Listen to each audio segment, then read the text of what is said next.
আসসালামু আলাইকুম, কেমন আছেন সবাই? আজকে দেখেন আমি অন্য একটা গেঞ্জি পরছি, অ্যাগ্রোবিডির গেঞ্জি না। এখানে লেখা আছে শিকড়। এই শিকড়টা হচ্ছে একটি সামাজিক সংগঠন। আমি এই সংগঠনের সাথে জড়িত আছি, একজন গর্বিত সদস্য। এই শিকড়টা মূলত শুরু হয়েছিল করোনাকালীন সময়ে, মানুষ যখন ঘর থেকে বের হতে পারছিল না, যারা অসহায় দিনমজুর বা দিন আনে দিন খায়, যারা কাজ হারিয়ে ফেলেছিল, তাদের সহযোগিতার জন্যে তাদেরকে আমরা বাড়িতে বাড়িতে খাবার পৌঁছে দিয়েছিলাম আপনাদের সহযোগিতায়।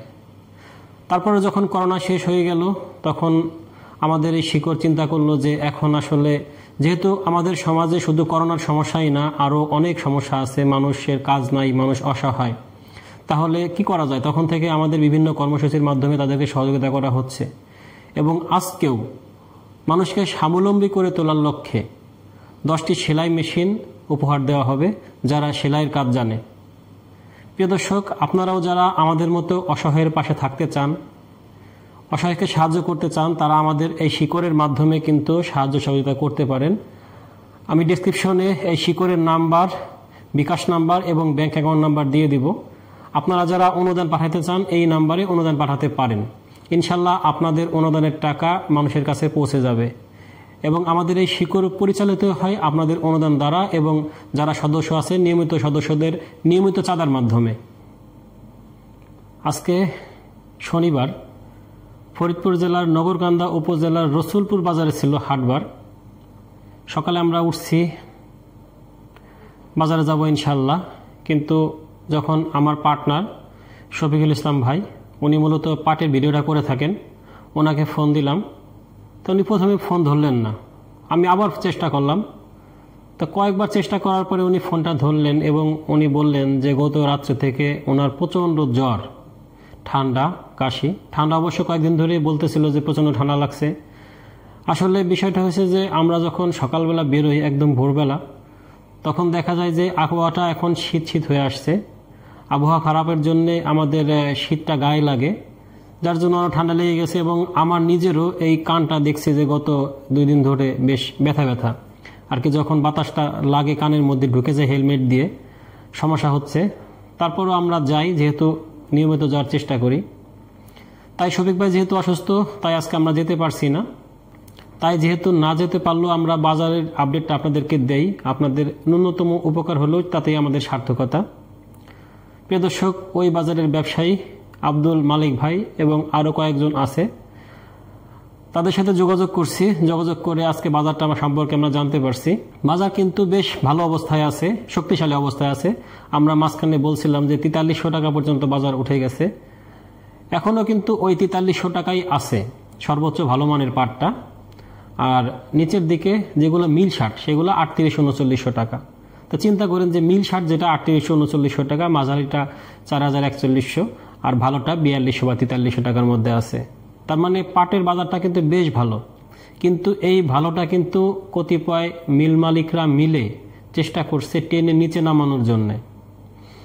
তারা একদিকে যেমন বাইরে কাঁচা পাট রপ্তানি বন্ধ করার ব্যবস্থা করছে আমাদের সরকারিভাবে, আবার দেখা যাচ্ছে যে ব্যবসায়ীদের যে বিল, যারা পাট দেয় বিভিন্ন মিলে, সেই মিল মালিকরা কিন্তু তাদের টাকা আটকিয়ে দিচ্ছে, যাতে তারা টাকা আটকে গেলে তাদের হাতে টাকা থাকবে না, তারা ঠিকমতো পাট কিনতে পারবে না, এমনিতেই পাটের দাম পড়ে যাবে। যাই হোক, তারপর তাদের সব চেষ্টা ব্যর্থ হয়ে কিন্তু পাটের দাম কিন্তু একটু একটু করে বাড়ছে বা ভালো হচ্ছে। কারণ এই বছর কৃষকদের কিন্তু ফলন খুবই কম হয়েছে, কিন্তু তাদের খরচ কিন্তু কম হয় নাই। এই বিষয়টাও কিন্তু আমাদের সরকারকে এবং মিল মালিকদের ভাবতে হবে। তারা যদি শুধু নিজেদের চিন্তা করে যে আমরা কম দামে কিনবো, বেশি লাভ করব, বিষয়টা কিন্তু এরকম না। আমাদের দেশ থেকে কাঁচা পাট কিনে নিয়ে কিন্তু আমাদের পার্শ্ববর্তী দেশ, তারা কিন্তু সুতা তৈরি করছে, বিভিন্ন পণ্য তৈরি করে রপ্তানি করে তারা কিন্তু লাভ করছে। সেক্ষেত্রে আমাদের দেশের মিল মালিকরা কেন একদম ন্যূনতম দামে কিনতে চায়, এটা আমার বোধগম্য হয় না। কারণ আপনারা যদি একটু দাম ভালো না দিয়ে কৃষকদের উৎসাহিত না করেন, তাহলে তো তারা পাট চাষে আগ্রহ হারিয়ে ফেলবে। আপনারা নিজেরাই চিন্তা করেন যে দেশে কি পরিমাণ পাট উৎপাদিত হতো আগে, কি স্বর্ণযোগ ছিল এই পাটের, কিন্তু এখন কি হয়েছে, কি আছে? আস্তে আস্তে কিন্তু কৃষকরা এই পাট থেকে অন্য ফসলের দিকে চলে যাচ্ছে।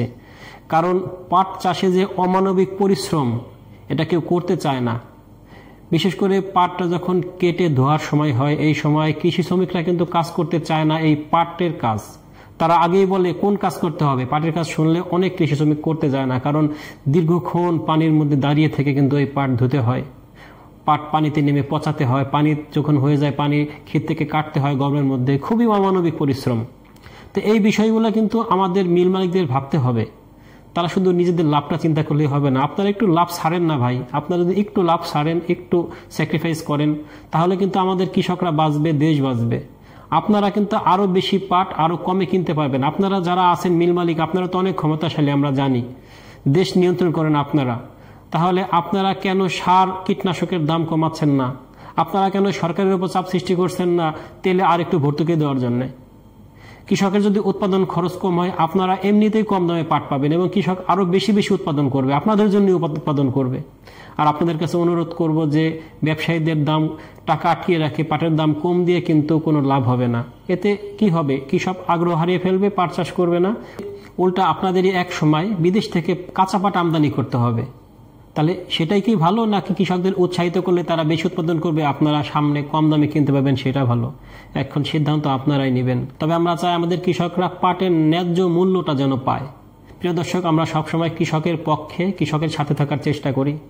আমরা চাই যে কৃষি পণ্যের বাজারটা স্বাভাবিক থাকুক, ভালো থাকুক, কোনো পক্ষেরই যেন কষ্ট না হয়, আমাদের সাধারণ ভোক্তাদের কষ্ট না হয়, মানুষের কষ্ট না হয়, আবার কৃষক যেন লস না হয় বা ক্ষতিগ্রস্ত না হয়।